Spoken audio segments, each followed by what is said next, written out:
Hi, good morning friends. This is Ramesh. హిస్టరీకి సంబంధించిన ఒక చిన్న టాపిక్ చూద్దాం. అదేంటంటే బ్రిటిష్ వారి పరిపాలన సంస్కరణలో బ్రిటిష్ అడ్మినిస్ట్రేటివ్ రిఫార్మ్స్. గ్రూప్ 2లో వచ్చేసి ఒక ఇంపార్టెంట్ టాపిక్గా దీన్ని చెప్పొచ్చు. ఇక టాపిక్లోకి వెళ్తే, బ్రిటిష్ వారు భారతదేశంలో ప్రధానంగా ఈ క్రింది రంగాలలో పరిపాలనా పరంగా సంస్కరణలు ప్రవేశపెట్టారు. అవి వచ్చేసి సివిల్ సర్వీసెస్, న్యాయపాలన, విద్య, పోలీస్ సంస్కరణలు, కార్మిక చట్టాలు, పారిశ్రామిక వివాదాలు, సైనిక సంస్థలు, సహకార సంస్థలు, సామాజిక చట్టాల రూపకల్పన. మొట్టమొదటిది చూస్తే సివిల్ సర్వీసెస్ యొక్క సంస్కరణలను చూస్తే civil service reforms. Civil services వ్యవస్థ భారతదేశంలో బ్రిటిష్ పాలనకు ఉక్కు కవచంగా పిలువబడింది. తొలినాళ్లలో ఈస్ట్ ఇండియా కంపెనీ వర్తకులు సివిల్ సర్వీస్గా పిలువబడ్డారు. 1772లో వారెన్ హేస్టింగ్ సివిల్ సర్వీసెస్ వ్యవస్థకు పునాదులు వేశాడు. సివిల్ సర్వీసెస్ను ఆధునీకరించి అందులో సంస్కరణలకు కారణమైనందున కారన్ వాలిస్ను సివిల్ సర్వీసెస్ పితామహుడు, father of civil services in ఇండియాగా పిలుస్తారు. కారన్ వాలిస్ను 1806 నుండి వాస్తవంగా సివిల్ సర్వీస్ ఉద్యోగులకు లండన్లోని హైలీ బరీలోని ఈస్ట్ ఇండియా కళాశాలలో 2 సంవత్సరాల శిక్షణ ఇవ్వబడింది. పోటీ పరీక్షను బోర్డ్ ఆఫ్ కంట్రోల్ పర్యవేక్షణలో మొదటగా 1854లో నిర్వహించబడింది. 1858 నుండి హైలీ బరీలోని ఈస్ట్ ఇండియా కళాశాల స్థానంలో సివిల్ పరీక్షల యొక్క శిక్షణను ఇవ్వడం జరిగింది. అవి వచ్చేసి సివిల్ సర్వీస్ కమిషనర్ల చేతికి వెళ్ళాయి. సివిల్ సర్వీసెస్లో చట్టాల పాత్ర. 1833 భారతీయులను సివిల్ సర్వీస్ ఉద్యోగులను నియమించేందుకు మొదటగా అంగీకరించిన చట్టం 1833 చార్టర్ చట్టం. తర్వాత వచ్చేసి ఇది మంచి ఇంపార్టెంట్ టాపిక్. చార్టర్ చట్టం 1853 ప్రకారం బోర్డ్ ఆఫ్ కంట్రోల్ ఆధ్వర్యంలో సివిల్ సర్వీసెస్కు మొదటిసారిగా 1854లో పోటీ పరీక్షలు ప్రతిపాదించబడ్డాయి. సివిల్ సర్వీసెస్ సివిల్ సర్వీసెస్ ఉద్యోగులకు రాతపూర్వక పోటీ పరీక్షలు ప్రవేశపెట్టబడ్డాయి. లండన్లో మాత్రమే. సివిల్ సర్వీస్ పరీక్షలకు హాజరయ్యేందుకు ఉండవలసిన కనీస వయోపరిమితి 23 సంవత్సరాలు. నోట్ పాయింట్స్ చూస్తే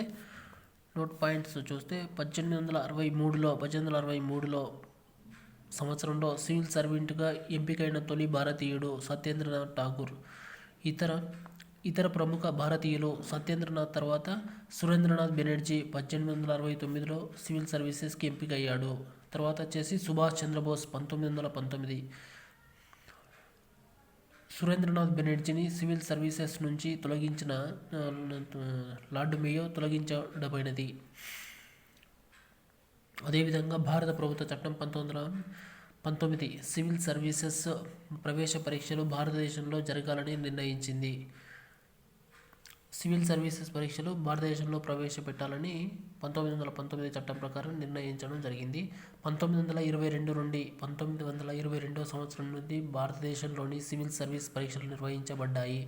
1926లో ఇండియన్ సివిల్ సర్వీస్ కమిషన్ ఏర్పడింది. ICS Indian civil service commission ఏర్పాటైంది. భారత ప్రభుత్వ చట్టం 1935 ఫెడరల్ సర్వీస్ కమిషన్ మరియు ప్రాంతీయ సర్వీస్ కమిషన్ల నియామకాన్ని ప్రతిపాదించింది. వైస్రాయ్ల యొక్క పాత్ర వచ్చేసి కారన్ వాలిస్ సివిల్ సర్వీసెస్కు ఫాదర్ ఆఫ్ సివిల్ సర్వీస్ అంటారు కదా. సివిల్ సర్వీసెస్ శాఖలైన రెవెన్యూ, పోలీసు శాఖల వంటి శాఖలను మొదటగా ప్రవేశపెట్టాడు. ఉద్యోగస్తుల ప్రవర్తనా నియమావళిని సర్వీస్ నిబంధనను ప్రవేశపెట్టాడు. సివిల్ సర్వెంట్ల యొక్క జీతాన్ని పెంచాడు. బహుమానాలు, లంచము తీసుకోకుండా కఠిన నిబంధనలు విధించాడు. సీనియారిటీ ఆధారంగా ప్రమోషన్ ఇచ్చాడు. లార్డ్ లిట్టన్ 1878లో సివిల్ సర్వీసెస్ పరీక్షల యొక్క అభ్యర్థుల వయో పరిమితిని 21 సంవత్సరాల నుంచి 19 సంవత్సరాలకు తగ్గించాడు.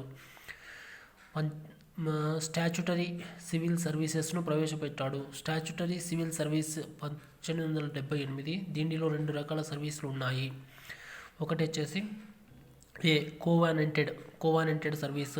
మొత్తం సివిల్ సర్వీసెస్ ఉద్యోగాలలో 1/6 వంతు ఉద్యోగాలు భారతదేశానికి చెందిన ఉన్నత వర్గాల కుటుంబాలకు కేటాయించడం వైస్రాయ్ సమ్మతితో. కోవానంటెడ్ సివిల్ సర్వీసెస్ను ఏర్పాటు చేసినది వచ్చేసి కార్న్వాలిస్.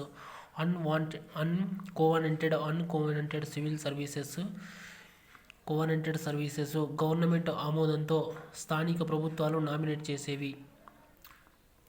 తర్వాత వచ్చేసి లార్డ్ వెల్లెస్లీ వచ్చేసి సివిల్ సర్వీస్ ఉద్యోగుల శిక్షణ కొరకు 1800 సంవత్సరంలో నవంబర్లో కలకత్తాలో పోర్ట్ విలియం కళాశాల ప్రారంభించాడు. హర్డీస్ 2 ఈస్ట్ ఇండియా కంపెనీలో సివిల్ సర్వీస్ ఉద్యోగులకు ఆంగ్ల భాషను తప్పనిసరి చేశాడు. హర్డీస్ 2 వచ్చేసి ఈస్ట్ ఇండియా కంపెనీలోని సివిల్ సర్వీస్ ఉద్యోగాలకు ఆంగ్ల భాషను తప్పనిసరి చేశాడు. లార్డ్ మేయో ప్రతిభావంతులైన సివిల్ సర్వీస్ అభ్యర్థులకు స్కాలర్షిప్ను ఇచ్చి ప్రోత్సహించాడు. నోట్ పాయింట్: స్వతంత్ర భారతదేశ సివిల్ సర్వీసెస్ పితామహుడు వచ్చేసి Sardar Vallabhbhai Patel. Thank you very much.